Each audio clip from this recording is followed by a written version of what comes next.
Listen before you pray. Are you ready for some good news? When we listen to God, we know what He wants. And when we know what He wants, our prayers become exceedingly powerful. We're learning about what it means to pray in the Spirit, and one of the ways that you can pray in the Spirit is to listen to the Spirit and pray from the riches of that intimate communion with God.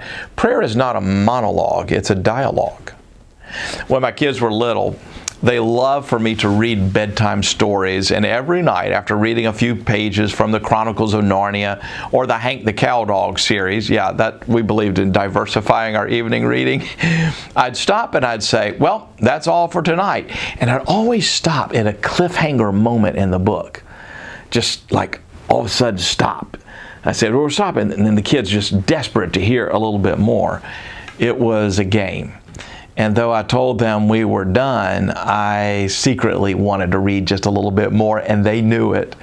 They'd been with me night after night, and they knew my heart in the matter. So I'd ask the kids if they really, really wanted me to read some more. And not only did I require their exuberant yes, but then I started requiring a bunch of please, please, please cries.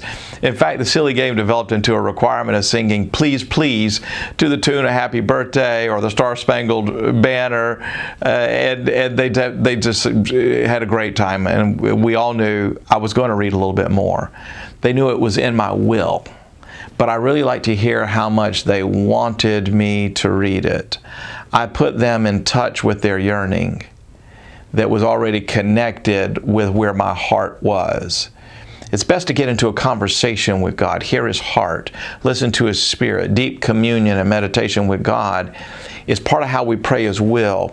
Your please, please, please cries aren't powerful in and of themselves. What's powerful is knowing the heart of God well enough to know that your petition is connecting with God's delight to bless.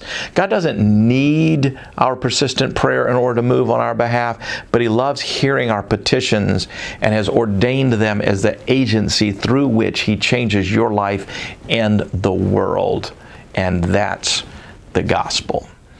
Now that's today's good news, and you can get more good news and learn more about what it means to pray in the Spirit by clicking on the devotionals right here, or better yet, be sure and subscribe to the channel and tell others about it as well, because everybody needs good news every day.